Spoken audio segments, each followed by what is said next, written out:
Hello बच्चों, आज हम बात करने वाले हैं पर्यावरण प्रदूषण समस्या और समाधान पर। ये कक्षा 10 और कक्षा 12 के पेपर में कई बार पूछा जाने वाला प्रश्न है, क्योंकि निबंधों में कई बार पर्यावरण प्रदूषण ये वेरी वेरी इंपॉर्टेंट है, क्योंकि कई बार पेपर में पूछा जा चुका है और ये हर पेपर में पूछा जाता है। ठीक है, very very important, very very important question है। ठीक है, वेरी वेरी इंपॉर्टेंट। ये पेपर में ज़रूर आता है, हर पेपर में पूछा जाता है।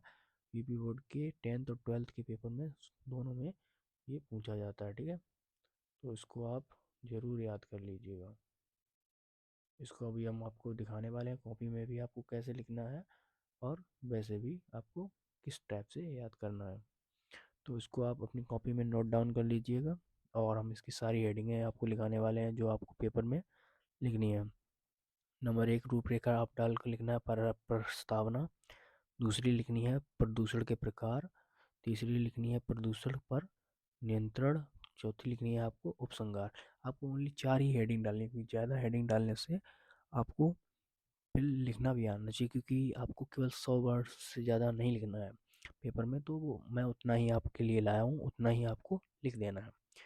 चलते हैं, प्रस्तावना हेडिंग में आपको क्या लिखना है, कैसे लिखना है, वो भी यहाँ पर आपको देख लीजिए। प्रस्तावना में आपको लिखना है, जैसे यहाँ पर लिखा है बच्चों वैसा ही आप लिख दीजिएगा।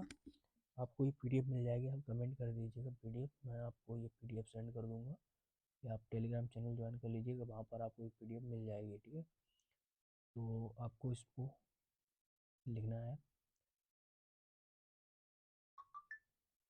जीवन को सुचारू रूप से चलाने के लिए एक संतुलित वातावरण की आवश्यकता होती है। ठीक है, जीवन को सुचारू रूप से चलाने के लिए एक संतुलित वातावरण की आवश्यकता होती है। संतुलित वातावरण में प्रत्येक घटक एक निश्चित मात्रा में उपस्थित रहते हैं। कभी कभी वातावरण का यह संतुलन बिगड़ जाता है। परिणामता, या इसको लिख सकते हैं परिणाम स्वरूप वातावरण दूषित हो जाता है, जो जीवधारियों के लिए किसी न किसी रूप में हानिकारक सिद्ध होता है। इसे ही प्रदूषण कहते हैं। ये आपको इतना प्रस्तावना में लिख देना है यहाँ तक। ठीक है, इतना आपको प्रस्तावना में लिखना है। इसके बाद आपको नेक्स्ट हेडिंग डालनी है, प्रदूषण के प्रकार या प्रदूषणों के कुछ प्रमुख प्रकार निम्नलिखित हैं, या फिर आप डाल सकते हैं डायरेक्ट प्रदूषण के निम्नलिखित प्रकार। ठीक है, इसके बाद आपको नंबर 1 हेडिंग डाल के वायु प्रदूषण, जो कई प्रकार से प्रदूषण होता है, वायु प्रदूषण, ध्वनि प्रदूषण, कई तरीके की आप हेडिंग डालकर लिख सकते हैं, जिसमें से पहला आपको हेडिंग डालना है वायु प्रदूषण। वायु प्रदूषण में हम बात करते हैं वायुमंडल में मौजूद गैसों का एक विशेष अनुपात में अपनी क्रियाओं द्वारा वायुमंडल में ऑक्सीजन, ठीक है, टाइप करने में थोड़ा प्रॉब्लम हुआ है, इसको हटा दीजिए, ऑक्सीजन और कार्बन डाइऑक्साइड का संतुलन बनाए रखती है। किंतु मनुष्य अपनी अज्ञानता के कारण तथा आवश्यकता के नाम पर इस संतुलन को बिगाड़ता रहता है। अपनी आवश्यकता के लिए मनुष्य वनों को काटता है, परिणाम स्वरूप वातावरण में ऑक्सीजन की मात्रा कम होती जा रही है। मिलों मीलों जो मिल बने होते हैं उनकी चिमनियों से निकलने वाले धुएं के कारण वातावरण में विभिन्न प्रकार की हानिकारक गैसें बढ़ती चली जा रही हैं। कोयले और रेत के जलने से सल्फर डाइऑक्साइड, जो सल्फर डाइऑक्साइड गैस होती है कोयले जैसे जलने से उत्पन्न होती है, यह वायु में पहुंचने पर वर्षा तथा नमी के साथ धुलकर धरती पर पहुंचती है और गंधक आँख का अम्ल बनाती है। जो गंधक का अम्ल होता है उसको बनाती है। ये नासिक में जलन पैदा करती है। नासिक मतलब होता है नाक में जो जलन पैदा होती है ना, जब हम किसी चीज़ को श्वास नली द्वारा लेते हैं तो उसमें जलन पैदा होती है। ठीक है, आपको नेक्स्ट पॉइंट बनाना है जल प्रदूषण। ठीक है, दूसरी हेडिंग आपको बनानी है प्रकार में जल प्रदूषण।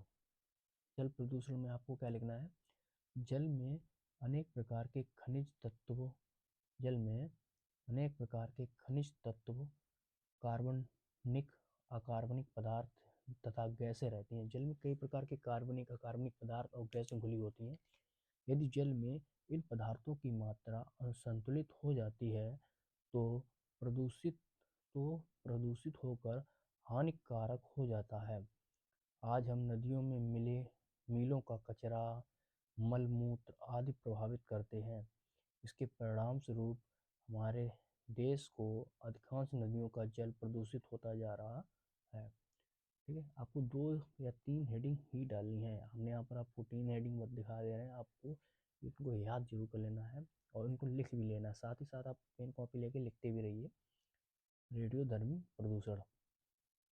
रेडियोधर्मी प्रदूषण कैसा प्रदूषण होता है? जो रेडियो की ध्वनि उत्पन्न होती है उससे जो प्रदूषण होता है उसे रेडियोधर्मी प्रदूषण कहते हैं। इसको आप लिख सकते हैं।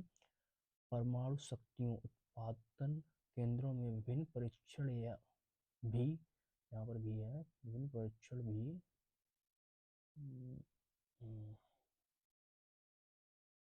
ये विभिन्न परीक्षण भी जल, वायु तथा पृथ्वी का प्रदूषण होता है, जो आज ही नहीं बल्कि आने वाली आने वाली पीढ़ियों के लिए भी हानिकारक है। परमाणु विस्फोटक से संबंध स्थान का तापक्रम इतना अधिक हो जाता है कि धातु तथा धातु तथा धातु तक पिघल जाती हैं। विस्फोट से समय उत्पन्न रेडियोधर्मी पदार्थ वायुमंडल की बाह्य परतों में प्रवेश कर जाते हैं, जहां पर ये ठंडे होकर संघनित अवस्था में बूंदों का रूप ले लेते हैं और वायु के झोंकों में साथ समस्त संसार में फैल जाते हैं। ठीक है, आपको ये ध्वनि प्रदूषण आप डाल लीजिएगा कि ये आपको रेडियोधर्मी जो प्रदूषण है इसको आपको याद नहीं रख पाएंगे, इसको आप कैंसिल कर दीजिएगा, इसको मत लिखिएगा और इसको आप जरूर लिखिएगा ध्वनि प्रदूषण, क्योंकि ये काफ़ी ज़्यादा ही प्रचलित है, क्योंकि ध्वनि प्रदूषण काफ़ी ज़्यादा हो रहा है। दिल्ली में तो ध्वनि प्रदूषण बहुत ज़्यादा है और हमारे यूपी में भी बहुत ज़्यादा ध्वनि प्रदूषण होता जा रहा है कई शहरों में। तो इसको आपको लिख लेना है। इसमें आपको लिखना है अनेक प्रकार के वाहनों, मोटर कार, विमान, ट्रैक्टर आदि तथा लाउडस्पीकर, बाजे, कारखानों में सायरन और मशीन से भी ध्वनि प्रदूषण होता है। अधिक तेज ध्वनि से मनुष्य को सुनने की शक्ति का ह्रास होता है। अनिद्रा, कभी कभी पागलपन का रोग भी होता है। इसको आपको लिख लेना, ठीक है।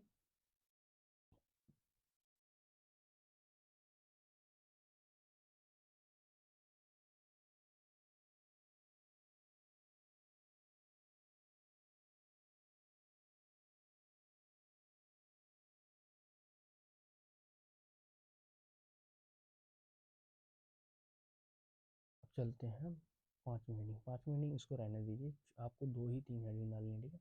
इसके बाद आपको उपसंहार पर आ जाना है। ये हेडिंग बहुत इंपॉर्टेंट है, प्रस्तावना हेडिंग नंबर 1 और ये हेडिंग, ठीक है। अब इसको 5 नंबर डाल दीजिएगा, ठीक है। ये हेडिंग और पहली हेडिंग बहुत ही इंपॉर्टेंट है, इनको आपको जरूर लिखना है, क्योंकि यही सबसे मोस्ट इम्पोर्टेंट हेडिंग होते हैं, जो कि स्टार्टिंग और एंडिंग पॉइंट होता है। आपको बीच में उसका बॉडी पार्ट लिखना होता है। इसके बाद ऊपर और नीचे आपको कुछ 2 ही हेडिंग मेन होती हैं, प्रस्तावना और उपसंहार, ठीक है। तो उपसंहार में आपको क्या लिखना है? देखिए, एग्जामिनर जो होता है वो उपसंहार और प्रस्तावना ही हेडिंग ज़्यादातर देखता है और कुछ नहीं देखता है, और तो आपको लिखना ही सही है, बट वो लिखना है, ठीक है। ये ये आपको काफ़ी ज़्यादा अच्छा ही लिखना है। तो इसको आप देख लीजिए। इसके बाद हम आपको कॉपी भी दिखाएंगे जिसमें आपको लिखना कैसे है। तो इसको लिखना है, पर्यावरण के प्रति जागरूकता से ही हम भविष्य में और अधिक अच्छा एवं स्वास्थ्य जीवन जी सकेंगे और आने वाली पीढ़ियों को प्रदूषण के अभिशाप से मुक्ति दिला सकेंगे। अतः सरकार के साथ साथ हम सभी का भी यह का पावन कर्तव्य बनता है कि हम प्रदूषण मुक्त पर्यावरण तैयार कीजिए की दिशा में जागरूक रहें, ठीक है। इसको आपको जरूर लिखना है। और इतने के बाद अब हम इस वीडियो को यहीं पर ख़त्म करते हैं क्योंकि वीडियो ज़्यादा लंबा हो जाएगा बच्चों। नेक्स्ट वीडियो में आपको कॉपी के साथ दिखाने वाले हैं। तब तक के लिए चैनल को सब्सक्राइब कर लीजिए और बेल आइकन को भी ऑन कर लीजिए, ठीक है। मिलते हैं नेक्स्ट वीडियो में, तब तक के लिए जय हिंद।